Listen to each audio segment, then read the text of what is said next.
Makalipas ang dalawang magkasunod na pagkapanalo ng bansang Israel noong 1948 at 1956 war laban sa Arab Coalition, mas umigting ang pagnanais ng Arab Coalition na magapi ang bansang ito. Bago magsimula ang Six-Day War, ay mapapansin ang effort ng mga bansang ito na palakasin na kanilang hukbong sandatahan. Hinihintay na lamang nila na tumaas ang tensyon sa mga pinag-aagawang teritoryo at muli magsimula sa pakikipigma. Bagamat sinubukan ng mga karatig bansa na pagkasunduin ng mga bansang ito at idaan sa pamamagitan ng diplomatikong pamamaraan, ay hindi pa rin naiwasan ang Six-Day War. Ang Six-Day War ay isang madugong digmaan noong 1967 sa pagitan ng Israel laban sa Egypt, Syria at ng Jordan, o mas kilala sa tawag na Arab States o Arab Coalition. Sabi nga nila, ang gera nito ay isang bansa laban sa tatlong bansa. Ang Six-Day War ay mas kilala sa tawag na June War o kilala sa tawag na Third Arab-Israeli War. Noong May 1967, ang Russia ay nagpadala ng maling intelligence report sa Egypt na sinasabing ang Israel ay may binubuong plano upang magsagawa ng airstrike laban sa Syria. Dahil sa report na ito, ang naging tugon ng Egypt ay palakasin din at ihanda ang hukbong pandigma nila na nasa Sinai, kung saan matatagpuan ang border ng Egypt at ng Israel. Sa pangyayaring ito, umalis ang United Nations Peacekeeping Forces na nasa peninsula.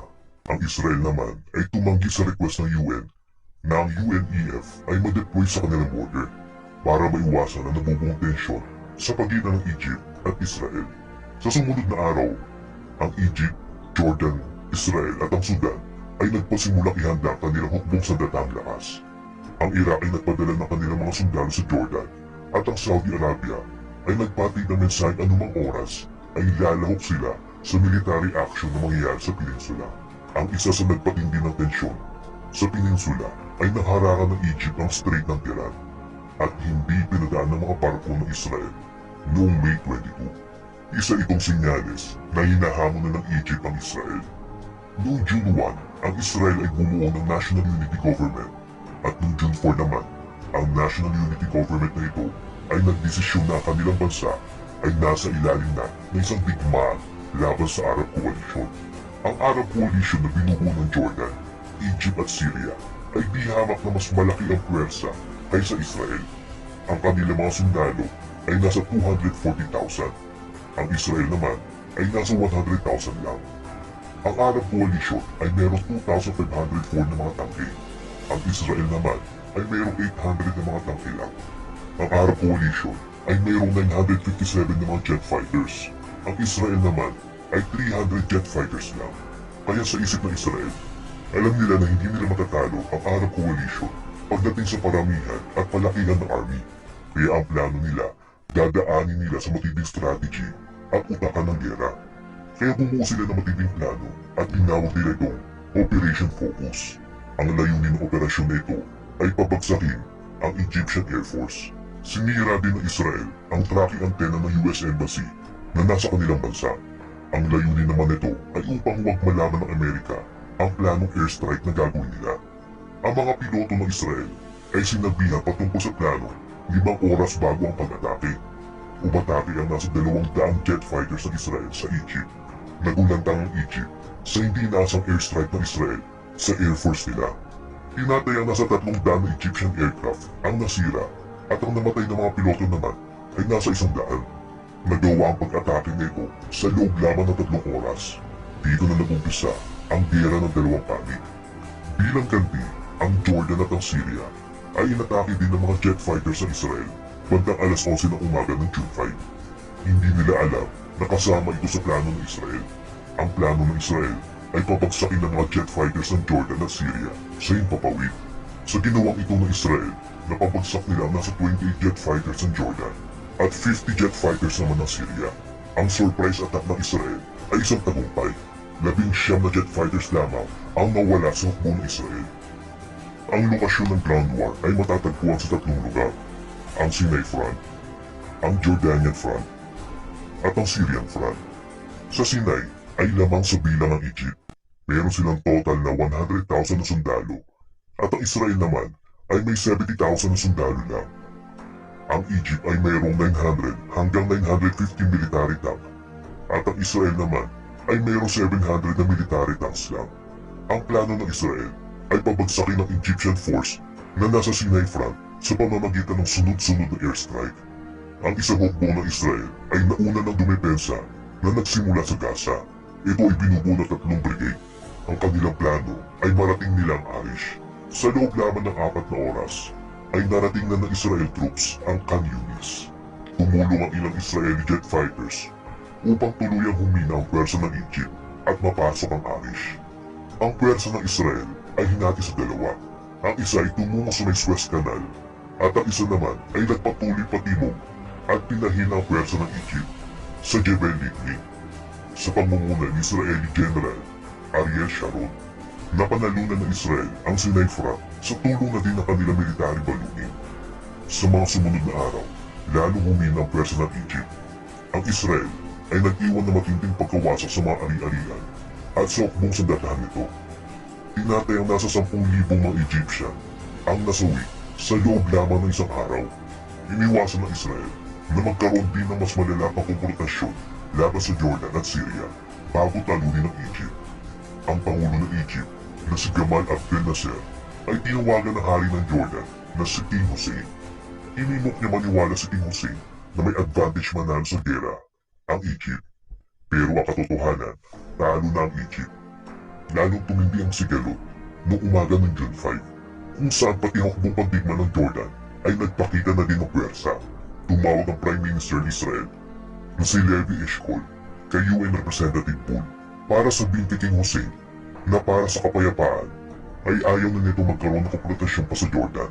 Ang tugon ni King Hussein, huli na ang lahat.